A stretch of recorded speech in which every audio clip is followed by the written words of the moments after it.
الحمد لله رب العالمين والصلاة والسلام على سيد المرسلين وعلى آله وأصحابه أجمعين أما بعد۔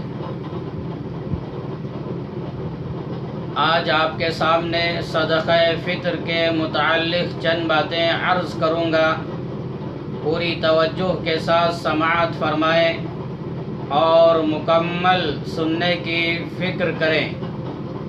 نمبر 1، سیدنا عبداللہ بن عباس رضی اللہ عنہما روایت فرماتے ہیں، فرض رسول اللہ صلی اللہ علیہ وسلم زکاة الفطر طہرۃ للصیام من اللغو والرفث وطعمۃ للمساکین۔ ابو داؤد شریف صفحہ نمبر 227 پر یہ روایت موجود ہے۔ اللہ کے نبی صلی اللہ علیہ وسلم صدقہ فطر ادا کرنے کے 2 فائدے بیان فرمائے ہیں۔ نمبر 1، صدقہ فطر ادا کرنے کا فائدہ یہ ہے، طہرۃ للصیام من اللغو والرفث، روزوں میں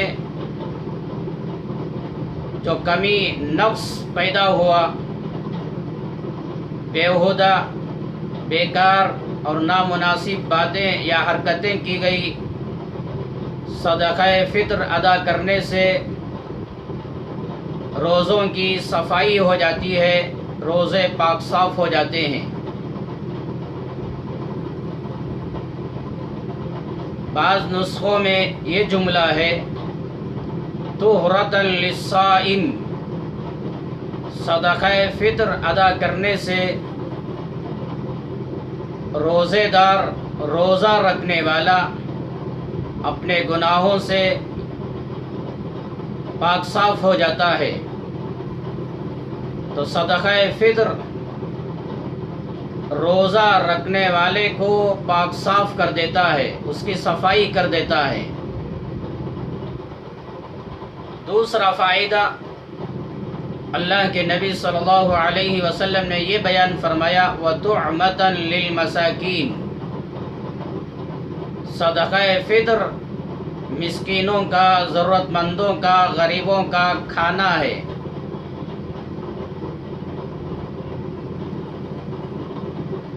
دارقطنی کی ایک روایت میں یوں بیان کیا گیا، اغنوہم عن الطوافی فی ھذا اليوم، عید الفطر کے دن صدقہ فطر ادا کرنے سے ضرورت مند، محتاج اور مسکین لوگ ادھر ادھر جانے سے، بازاروں میں، دکانوں کے پاس، گھروں کے پاس جانے سے بے نیاز ہو جائیں گے۔ عید الفطر کے دن غریبوں کو بازاروں میں، گھروں کے پاس جانے سے بے نیاز کرو، اس لیے فرمایا کہ ان کو صدقہ فطر ادا کرو۔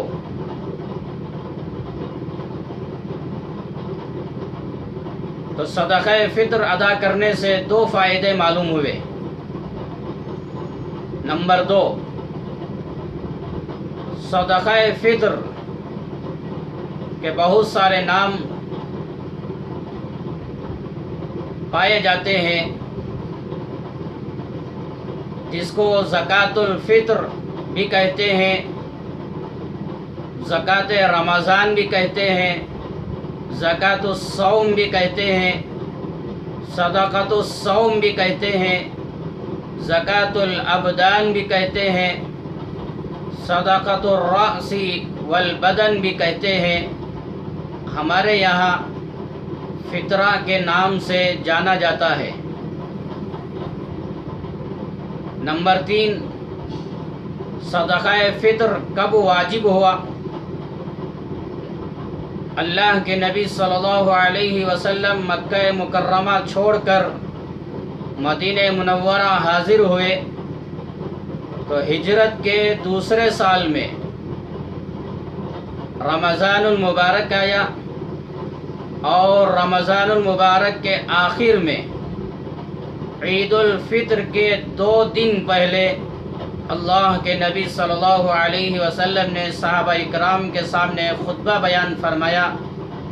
اس خطبے میں صدقہ فطر کا حکم پہلی مرتبہ بیان فرمایا اور اس کے احکامات بیان فرمائے۔ نمبر 3، صدقہ فطر کا کیا حکم ہے؟ واجب ہے یا فرض ہے یا سنت ہے یا نفل ہے؟ سیدنا عبداللہ بن عمر رضی اللہ عنہما روایت فرماتے ہیں، فرض رسول اللہ صلی اللہ علیہ وسلم زکوٰۃ الفطر۔ آگے اور بھی حدیث کے الفاظ ہیں، جو مقصود ہے وہ میں آپ کے سامنے پڑھا۔ فرض رسول اللہ صلی اللہ علیہ وسلم زکوٰۃ الفطر، بخاری شریف کا 6واں پارہ صفحہ نمبر 204، مسلم شریف جلد اول صفحہ نمبر 317، ابو داؤد شریف صفحہ نمبر 227، ترمذی شریف جلد اول صفحہ نمبر 140 پر 6، نسائی شریف جلد اول صفحہ نمبر 208 پر یہ روایت موجود ہے۔ اس روایت میں اللہ کے نبی صلی اللہ علیہ وسلم نے یہ جملہ بیان فرمایا، فرض رسول اللہ صلی اللہ علیہ وسلم زکوٰۃ الفطر۔ فرض یہ ظاہری لفظ کو سامنے رکھ کر امام مالک رحمۃ اللہ علیہ، امام شافعی رحمۃ اللہ علیہ، امام احمد بن حنبل رحمۃ اللہ علیہ یہ بیان فرماتے ہیں، صدقہ فطر فرض ہے، صدقہ فطر ادا کرنا فرض ہے۔ مسلم شریف جلد اول صفحہ نمبر 317 میں ایک اور روایت کے الفاظ یوں ہیں، ان رسول اللہ صلی اللہ علیہ وسلم فرض زکوٰۃ الفطر من رمضان علی الناس۔ رسول اللہ صلی اللہ علیہ وسلم نے رمضان کے بعد لوگوں پر صدقہ فطر فرض کیا ہے۔ تو فرض یہ لفظ کو سامنے رکھ کر یہ تینوں امام بیان فرماتے ہیں صدقہ فطر ادا کرنا فرض ہے، لیکن یہ تینوں ائمہ یہ بھی بیان فرماتے ہیں کہ صدقہ فطر کا اگر کوئی انکار کر دے تو وہ کافر نہیں ہوگا، یہ ایسا فرض ہے جس کا انکار کرنے والا کافر نہیں ہوگا۔ علماء نے لکھا ہے کہ فرض کا انکار کرنے والا کافر ہو جاتا ہے اور واجب کا انکار کرنے والا گمراہ ہوتا ہے، واجب کا انکار کرنے والا کافر نہیں ہوتا۔ تو صدقہ فطر ایسا فرض ہے کہ یہ تینوں ائمہ بیان فرماتے ہیں یہ انکار کرنے والا کافر نہیں ہوتا۔ امام اعظم ابو حنیفہ رحمۃ اللہ علیہ بیان فرماتے ہیں صدقہ فطر ادا کرنا واجب ہے۔ امام مالک رحمۃ اللہ علیہ کا ایک دوسرا قول یہ بھی ہے کہ صدقہ فطر ادا کرنا سنت مؤکدہ ہے۔ سیدنا امام اعظم ابو حنیفہ رحمۃ اللہ علیہ یہ بیان فرماتے ہیں صدقہ فطر ادا کرنا واجب ہے۔ ترمذی شریف جلد اول صفحہ نمبر 140 پر 6 میں یہ روایت ہے، اللہ کے نبی صلی اللہ علیہ وسلم نے یوں بیان فرمایا، الا ان صدقۃ الفطر واجبۃ علی کل مسلم، سنو یقیناً صدقہ فطر ہر مسلمان پر واجب ہے۔ تو اس روایت کو سامنے رکھ کر امام اعظم ابو حنیفہ رحمۃ اللہ علیہ بیان فرماتے ہیں صدقہ فطر ادا کرنا واجب ہے۔ نمبر 5، صدقہ فطر کس پر واجب ہے؟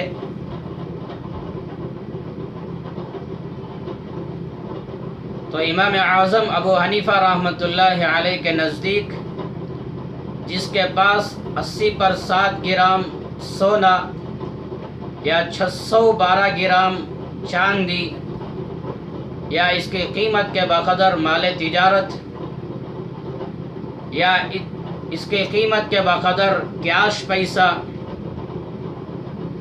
موجود ہو، اور یہ بھی بیان فرماتے ہیں کہ جن کے پاس اگر یہ چیزیں نہ ہوں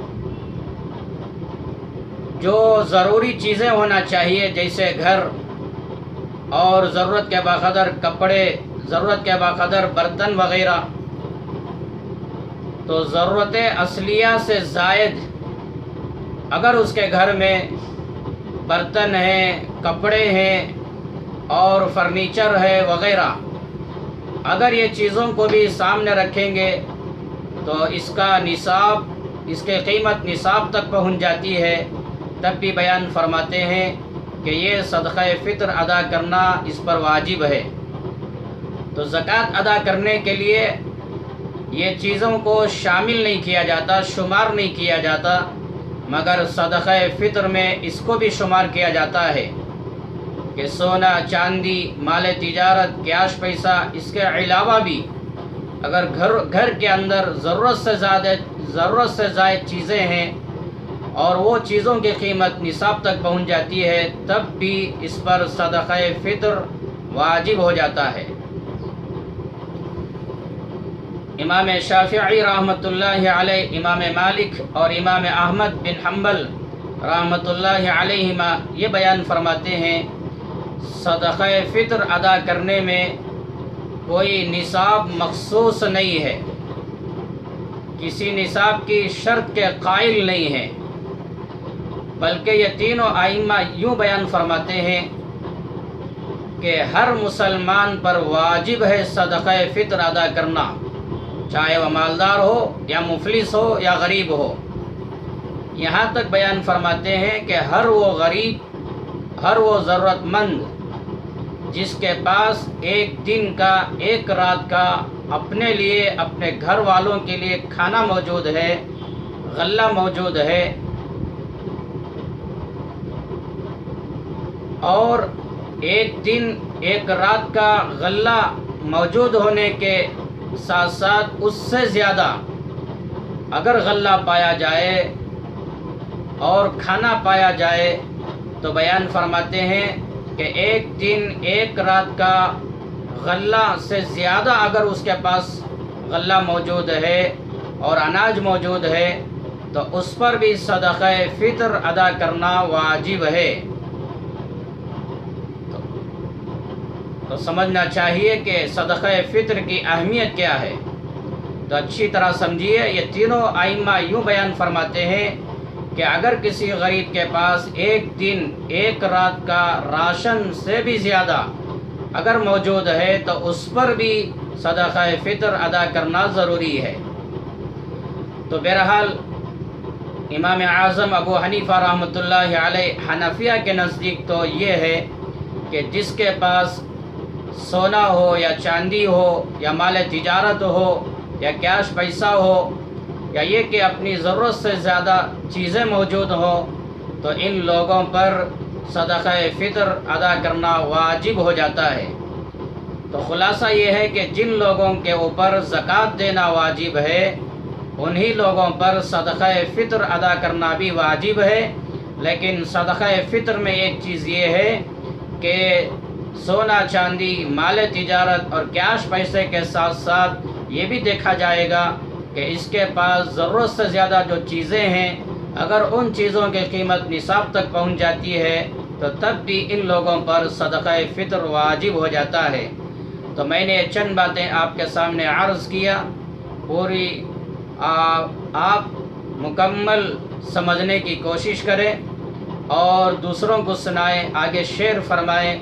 مزید انشاءاللہ اور بھی بہت ساری باتیں ہیں، مسائل ہیں، کل کے دن آپ کے سامنے عرض کروں گا۔ اللہ سے دعا فرمائیں اللہ ہم کو صحیح سمجھنے کی اور صدقہ فطر ادا کرنے کی توفیق عطا فرمائے، آمین۔ السلام علیکم ورحمۃ اللہ وبرکاتہ.